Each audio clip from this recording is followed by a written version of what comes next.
प्रिय अभी माया के नगरी छोड़, मोह माया के छोड़ दे, जा अपन सासू जी की सेवा करियो। माई हमार वृद्धा हो गए, तारा सिवा केहू नहीं खे। बहुत जल्दी लौट के चला है तारा शरण में।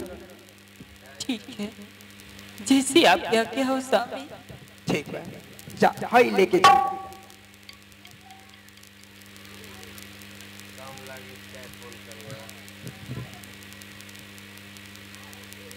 जा हमने को कोनो भगवान के दरबार में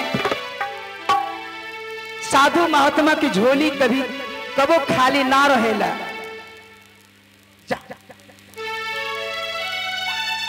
मेरे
ए सरकार, ए माई भाई, हमारे माता जी तो कहले कि बाबू बहन बीरमा के द्वारी मत जोइए, दुख के घड़ी में ना पहचानिए। लेकिन गुरु महाराज के आदेश बा हमने के चारों जगह से 3 जगह से भिक्षा लेवे के बाद मित्र के यहाँ से जाके परीक्षा लेवा के बाद तो बहन की द्वारी जरूर जाए, बहन से जरूर मुलाकात करब, उनका हाथे भिक्षा लिहल जाए। चाहे हमने के कितनो कष्ट हो जाए, दुख हो जाए, लेकिन बहन के द्वार जरूर जाए। चलो तनी अरे जोगी जा बचा लेना गुरु है,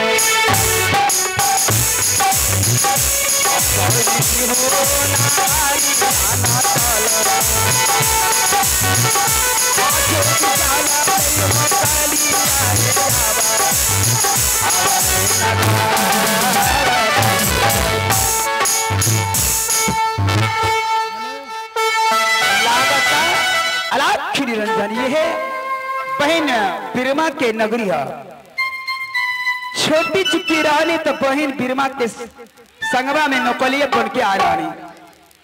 पहले डायरेक्ट ना मिलो, देखो तो नहीं हमारे बहन चिन्ह तो लिखना सपना जगवल जाए, पहले बहन बीरमा के सपना दिहल जाए।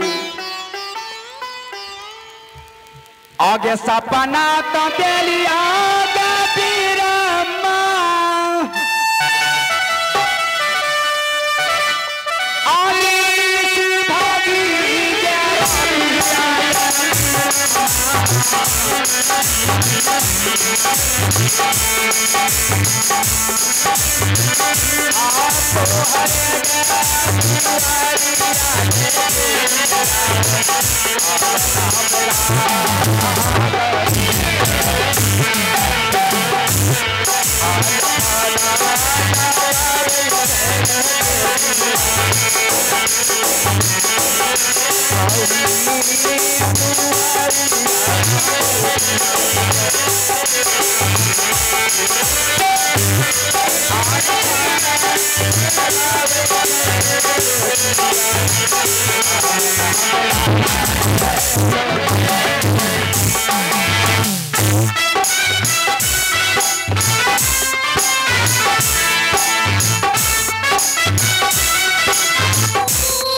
हाल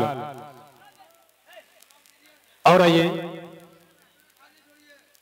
अब हमारा कार्यक्रम धीरे धीरे अंतिम दौर में चल रहा है। और आइए एक दो गीत हो जाए और मुकेश मांझी आप जहां भी है आप मंच के पास पहुंचे और दही का लदिया का भी व्यवस्था करवा दें ताकि सखी सहेलियां दही बेचने के लिए मधुपुर जाएंगे। और धीरे धीरे हमारा कार्यक्रम समाप्ति की ओर बढ़ रहा है। आइए एक दो गीत देख ले, उसके बाद सखी सहेलियां दही बेचने के लिए मधुपुर जाएंगे।